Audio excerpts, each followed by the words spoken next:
Class. अच्छा जी, कल तक हमने HTML का डेफिनेशन पढ़ी, उसके साथ हमने कुछ थोड़े बहुत से HTML के कोडिंग वगैरह हमने उसको डिस्कस किया था। अच्छा जी, फिर देन हमने एलिमेंट्स डिस्कस किया कि HTML के कुछ स्टार्टिंग टैग होते हैं कोडिंग के लिए और एक एंडिंग टैग होते हैं। इन दोनों के दरमियान हमारे पास एलिमेंट कंटेंट होता है। इसका मतलब है कि अपना पूरा डाटा, यानी कि जो अपनी वेबसाइट बनानी है तो उस वेबसाइट में कौन कौन से कंटेंट होंगे, टाइटल क्या होगा, हेडिंग क्या होगी और उसकी बॉडी क्या होगी। तो ये चीज़ें हम एलिमेंट के कंटेंट में लिखते हैं, यानी कि हम स्टार्ट टैग और एंड टैग के मिड में लिखते हैं। जब ये कोडिंग हो जाती है तो ये डायरेक्ट जो आपको HTML जो नोटपैड है ये डायरेक्ट आपके ब्राउज़र पे चला जाता है। ठीक हो गया। आगे डिस्कस करते हैं कुछ डिफरेंट मोर एलिमेंट्स। ठीक है, that are nested HTML elements. हाँ जी, नेस्टेड का मतलब ये है कि हम ज़रूरी नहीं है कि हमारे पास एक पैराग्राफ को लिखने के लिए हमारे पास स्टार्ट टैग होगा और एक एंड टैग होगा। सिमिलरली नेस्टेड का मतलब ये है कि हम विद इन द पैराग्राफ, एक पैराग्राफ हो गया, हमें उसे अनदर पैराग्राफ लिखना है, चाहे फॉर एग्जांपल एक होती है मिशन स्टेटमेंट, एक होती है विजन स्टेटमेंट। ठीक है, मैं चाहती हूँ कि मैं अपनी वेबसाइट में मिशन स्टेटमेंट का एक सेपरेट पैराग्राफ हो और विजन स्टेटमेंट का एक सेपरेट पैराग्राफ हो। तो आप देखिए इसमें मिशन स्टेटमेंट जो है मेरी हो जाएगी हेडिंग हो जाएगी और उसकी जो डिस्क्रिप्शन होगी वो मेरी बॉडी में आ जाएगी। ठीक है, उसको मैं पैराग्राफ में लिख सकती हूँ। सिमिलरली अगर विजन स्टेटमेंट है तो उसकी भी एक सेकंड हेडिंग होगी और इसके सेकंड पैराग्राफ होगा। तो it means it is I am doing a nested HTML elements, कि मैं एक ही वेबसाइट के अंदर डिफरेंट अदर एलिमेंट्स क्रिएट कर रही हूँ through coding. Now, all HTML documents consist of nested HTML elements. Obviously, there are different types of elements. एक ही चीज़ को आप लिख कर वेबसाइट क्लोज नहीं कर सकते. You have to write much more in your website. मैंने नीचे एग्जाम्पल को एक्सप्लेन किया है. The following example contains for HTML elements. There are 4 HTML elements जो हम पहले डिस्कस कर चुके हैं. ये आपने याद रखना है. हमेशा 4 HTML elements होते हैं. नंबर 1 HTML, जिसको हम टाइटल भी कहते हैं, then body, then H1 and P जो कि हमारा पैराग्राफ होता है. H से हमारी हेडिंग है, P से मतलब हमारा पैराग्राफ है. ये आपका एक बेसिक और जनरल HTML एलिमेंट्स जो होते हैं वो हमेशा 4 होते हैं. इन्हीं को आपने फर्दर लेकर माई first paragraph, my second, my another paragraph, इस तरह करके आपने अपनी वेबसाइट को कोड करके लिखना होता है नोटपैड पे. सिमिलरली आप यहाँ पे देख लें, आपने HTML, then body, then my first heading, my first paragraph. ठीक है, अगर आपके पास हेडिंग है तो आप सिर्फ हेडिंग करके एंड टैग कर दें. लेकिन अगर आपके पास पैराग्राफ भी है और अगर पैराग्राफ नहीं भी है तो आप हेडिंग तक क्लोज कर दें. उसके बाद आप नेक्स्ट एलिमेंट पर चले जाएँ. ठीक है, देन बॉडी एंड HTML, ये पूरा एक एलिमेंट है एक, ताकि आपको ये सारा कोड करना होता है. जो आपको शो हो रहे हैं ना, ये आपने सिर्फ एक एलिमेंट के लिए, यानी कि एक हेडिंग और एक पैराग्राफ के लिए आपने ये चीज़ें सारी कोड करनी है. देन उसको रन करना है और ताकि वो चीज़ें ब्राउज़र में आपको शो हों. सिमिलरली अगर इसी तरीके से आपने कोई दूसरा पैराग्राफ लिखना है, then you have to add HTML, then body, then your first heading, जो सेकेंड जो next paragraph, and then body and HTML. ये चारों कोड जब तक आप नहीं लिखेंगे तब तक आपका वो जो है ब्राउज़र पे आपकी HTML रन नहीं होगा. ठीक है, नाउ फर्दर यही एग्जाम्पल उन्होंने एक्सप्लेन की गई है. The HTML element is the root element and it defines the whole HTML document. ये हमें आइडिया है. It has a start tag and end tag, वही बात मैंने आपको बताई थी. अच्छा, स्टार्ट टैग में हम सिर्फ लिखते हैं HTML एंड देन क्लोज करके. जो एंड टैग होता है उसमें एक स्लैश होती है और HTML होता है. ठीक है, there is a difference between start tag and end tag.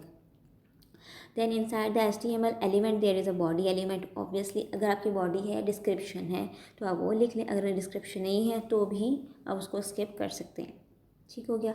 The body element defines the documents body. क्या डिस्क्रिप्शन लिख रहे हैं. अगर मैं मिशन स्टेटमेंट की बात करूँ तो मिशन स्टेटमेंट मेरी फर्स्ट हेडिंग में आ जाएगा और माई फर्स्ट पैराग्राफ जो मैंने लिखना चाह रही हूँ वो मेरी बॉडी में आ जाएगा.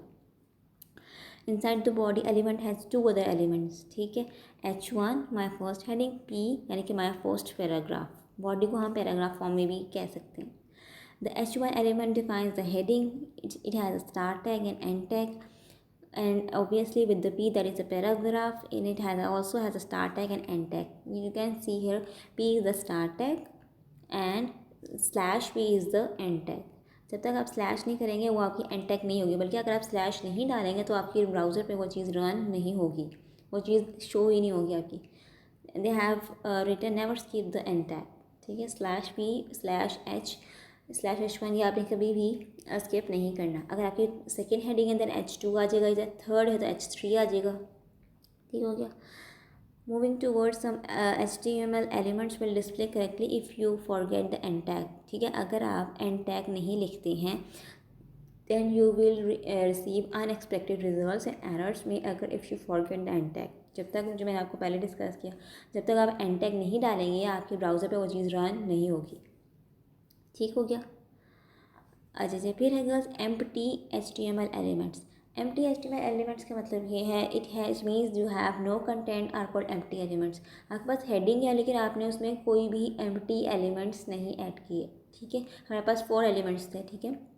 The BR, now BR is the it means जो BR टैग एलिमेंट है, tag defines the line break and it is an empty element without a closing tag, ठीक है। ये जो लाइन ब्रेक है, यानी कि अगर मैं चाह रही हूँ कि मेरा एक पैराग्राफ है, ठीक है, मैंने एक लाइन लिख दी, यू कैन, आपने कभी बुलेट्स में चीज़ें देखी है ना, अब मैंने 2 लाइनें एक पैराग्राफ में लिख दी, अब मैं चाहती हूँ कि पैराग्राफ के नेक्स्ट लाइन में मेरी जो लाइन है वो जाए, तो it means I am going towards the empty HTML elements, ठीक है। यानी कि मैं लाइन ब्रेक लेना चाह रही हूँ, उसकी कोडिंग क्या होगी, P this is the BR, this is a paragraph हो गया मेरा।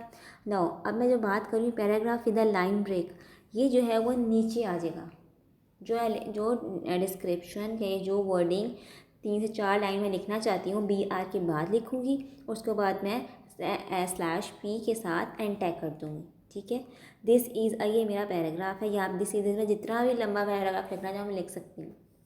लेकिन जब मैं BR का कोड ऐड कर दूँगी इट मीन्स कि मैं चाहती हूँ कि जो paragraph with the line break के अंदर मैं जो भी कंटेंट लिखूँगी वो नेक्स्ट लाइन से स्टार्ट हो, and then I have to close the paragraph, clear. अच्छा जी, नेक्स्ट है HTML is not a case sensitive.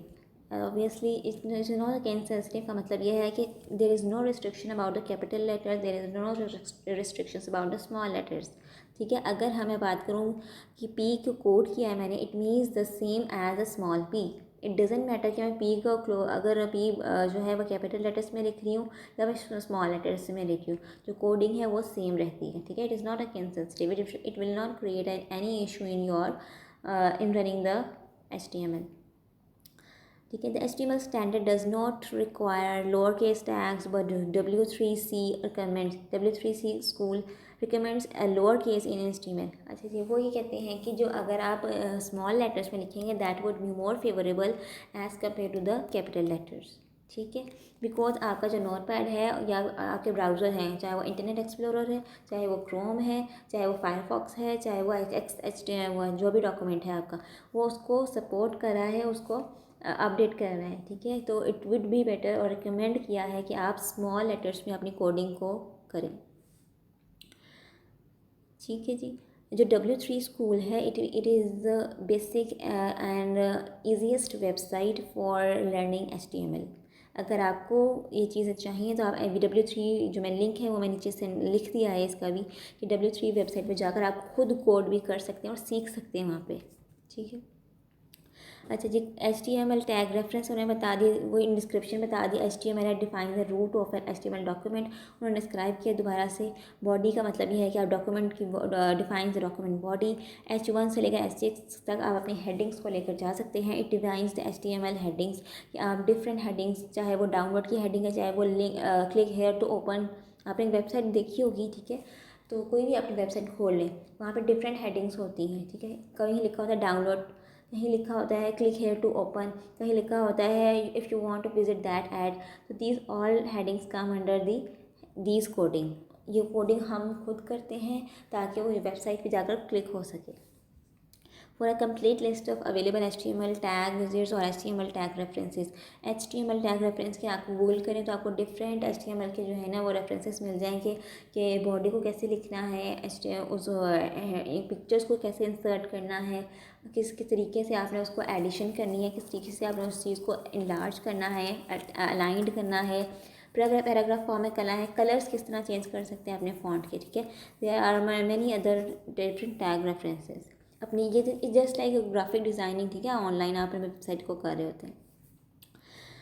ठीक है, उस बात करते हैं what are the web browsers. Web browsers हमारे क्या हैं? Internet Explorer number 1, number 2 Chrome, number 3 Edge, number 4 Firefox, number 5 Safari, number 6 they are Internet Explorer और फायरफॉक्स। तो ये सारी चीज़ें आपके इंटरनेट एक्सप्लोरर हैं that are linked with the HTML documents. तो बेसिक मकसद क्या है हमारा नोटपैड प्लस प्लस का या नोटपैड का, कि जो जो चीज़ हम कोडिंग नोटपैड पे करते हैं वो हमारे HTML डॉक्यूमेंट्स को रीड करता है थ्रू दीज वेब ब्राउजर्स। ठीक है, Internet Explorer, Firefox, Chrome, Edge and Safari. Mostly जो हमारी कंपनी कंट्रीज़ में यूज़ होता है वो that are Chrome, Internet Explorer, ठीक है, या फायरफॉक्स।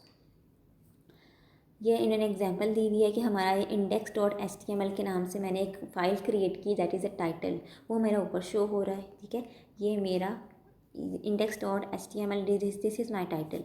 माई फर्स्ट हेडिंग जो मैंने खुद लिखी है that is my heading, my first paragraph. ठीक है, माई फर्स्ट हेडिंग की जगह मैं यहाँ पे मिशन स्टेटमेंट लिख सकती हूँ। ठीक है, मैं माई फर्स्ट पैराग्राफ पे मैं इसकी मिशन स्टेटमेंट की जो डिस्क्रिप्शन है हमारी 1-2 लाइनों की वो मैं यहाँ भी लिख सकती हूँ।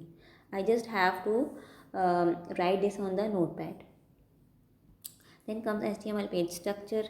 दो तरह के ये स्ट्रक्चर होते हैं, एक होता है हमारे पास हेड होता है, एक हमारे पास बॉडी होता है। हेड के अंदर आपकी टाइटल पेज आ जाता है, टाइटल पेज टाइटल आ जाता है, और बॉडी के अंदर आपकी हेडिंग, पैराग्राफ और another paragraph, different types paragraph आ जाते हैं। ठीक है, जैसे सिंपली हम ऊपर भी डिस्कस कर चुके हैं।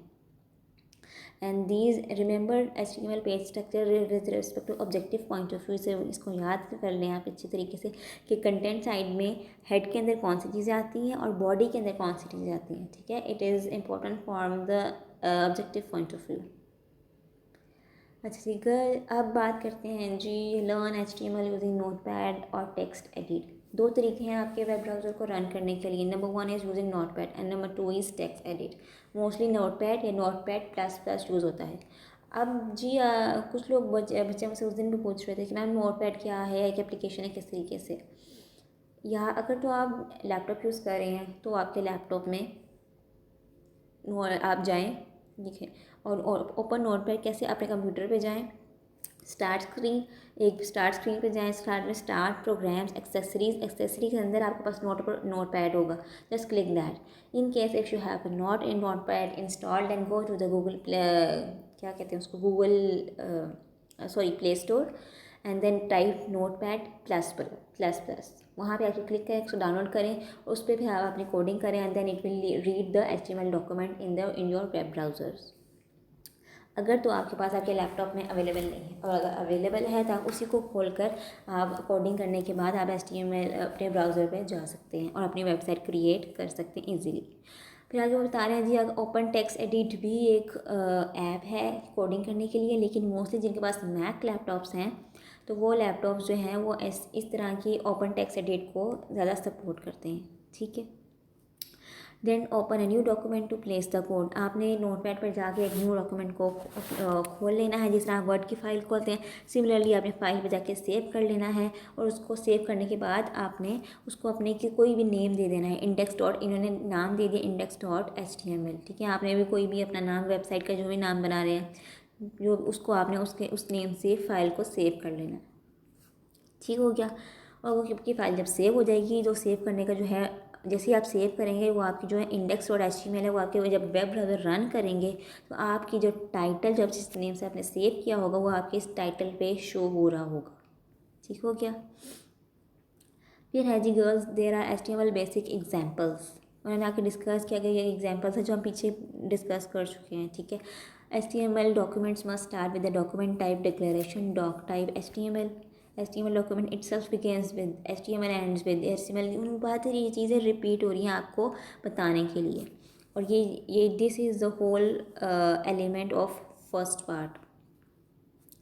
ठीक है, डॉक टाइप डिक्लेरेशन रिप्रेजेंट करता है डॉक्यूमेंट टाइप का आपका किस, और help browser to display page correctly. जब तक आप डॉक टाइप ठीक नहीं लिखेंगे आपका जो है वो डिक्लेरेशन वेब ब्राउज़र इसको रीड नहीं करेगा। The doc type declaration is not case sensitive. इसको भी आप स्मॉल लेटर्स में लिख सकते हैं, कैपिटल लेटर्स में लिख सकते हैं, it doesn't make any problem. The doc type declaration for HTML5 is doc type HTML। आपने उसको कलर चेंज करके उन्होंने इसमें डिस्कस कर दिया। देन है HTML हेडिंग्स। हेडिंग मैंने बता दिया H2 6 से टैग्स हो सकते हैं, H1 में वो कहते हैं defines the most important heading. ठीक है, मुझे सबसे पहले अपनी कंपनी की लिखना है कि वट एवर बिजनेस इज, उसको मैं H1 हेडिंग दे दूँ। जो H6 है define the least important heading, जो मुझे सबसे एंड हेडिंग लिखनी है वो मैं H6 तक लेकर जाऊँगी। ठीक है, सबसे ज़रूरी नहीं है कि मैं अपने मिशन स्टेटमेंट को मैं H6 में ले जाऊँ। मुझे जो चीज़ पहले रखनी है उसको मैं H1 करूँगी, देन उसके बाद H2, H3, H4, H5 and at last H6। Similarly उस उन हेडिंग्स की इन्होंने example they the. H1, this is the heading 1, और उसको फिर /H1 के साथ एंड टैग कर दिया। Then next H2 heading /H2 के साथ एंड कर दिया। सिमिलरली इस तरह सोन H6 तक, H4 तक, जितना डिपेंड करता है मेरी हेडिंग में ऐड करूँ। अच्छा, हेडिंग में आपकी download, click here to download, click here to open this link, visit my website, ये सारी चीज़ें आप अपनी हेडिंग में भी पुट आउट कर सकते हैं। Then comes the HTML paragraphs. Obviously, paragraphs defined with the P coding tag. Now, this is the paragraph. This is another paragraph. ठीक है, एक पैराग्राफ लिख दिया, उसके बाद अनदर पैराग्राफ अपने सारी कोडिंग एज इट इज़ दोबारा से करनी है। View HTML source code. अच्छा जी, अब अगर मैं अपनी क्रोम पे जाऊँ और मैं अपनी वेबसाइट पे खुली हुई है मेरी, मैं ये जानना चाहती हूँ कि मेरी जो वेबसाइट है उसका पेज सोर्स क्या है। Then I will right click on my page website and select view page source. जैसे ही मैं अपनी क्रोम पे जाके व्यू पेज सोर्स क्लिक करूँगी तो मेरा नोट पैड खुल जाएगा। नोट पैड C++ में मेरी सारी कोडिंग हुई होगी और मुझे आइडिया हो जाएगा जो चीज़ मैंने एडिट करनी है उसको ठीक करना है, तो मैं उस वहाँ पर जाकर वो चीज़ एडिट करके ठीक कर सकती हूँ। और फिर सिमिलरली मैं उसको अपनी क्रोम को रिफ़्रेश करूँगी और मेरी सारी चीज़ें वापस वेबसाइट पे ठीक हो जाएंगी। Then inspect an HTML element. Similarly, right click on an element or a blank area and choose inspect or inspect element to see what elements are made up of. You will see both the HTML and the CSS. Actually, HTML and CSS are both different things. HTML is the web browser. ठीक है, HTML जो है वो आपका page link है, अपनी website बनाते हैं उस चीज़ पे। लेकिन जो CSS है it's quite difficult. Java, C++ वो सारे CSS के अंदर आ जाते हैं। You can also edit the HTML on the fly in the elements और स्टाइल्स पैनल दैट ओपन्स। अच्छा जी, एलिमेंट्स में बात कर रहे हैं कि डिफरेंट एलिमेंट्स को इंक्रीज़ कर सकते हैं, कलर चेंज कर सकते हैं, आप उसके एलिमेंट्स को एडिशन कर सकते हैं, उस एलिमेंट्स में आप पिक्चर ऐड कर सकते हैं, कुछ भी ऐड कर सकते हैं। ठीक है, आपने राइट क्लिक करना है किसी भी ब्लैंक एरिया पे एंड वहाँ पे क्लिक करना है चूज़ इंस्पेक्ट, यानी कि इंस्पेक्ट एलिमेंट में इसमें और क्या क्या चीज़ें एडिशन कर सकती हूँ। जो चीज़ें मैंने एडिशन की हुई हैं वो मेरी दोबारा नोट पैड पर जाऊँगी तो वो मुझे चीज़ें शो हो जाएंगी। ठीक है, और here is the link of W3 schools जो कि बेसिक और हैं आपकी HTML वेबसाइट को बनाने में। एंड सेकेंडली, अगर आप इस वेबसाइट पे जाएंगे तो आपको ईज़िली जो है उस चीज़ को आप रन करके भी देख सकते हैं कि अच्छा मेरी वेबसाइट किस तरीके से रन हो रही है। ठीक हो गया।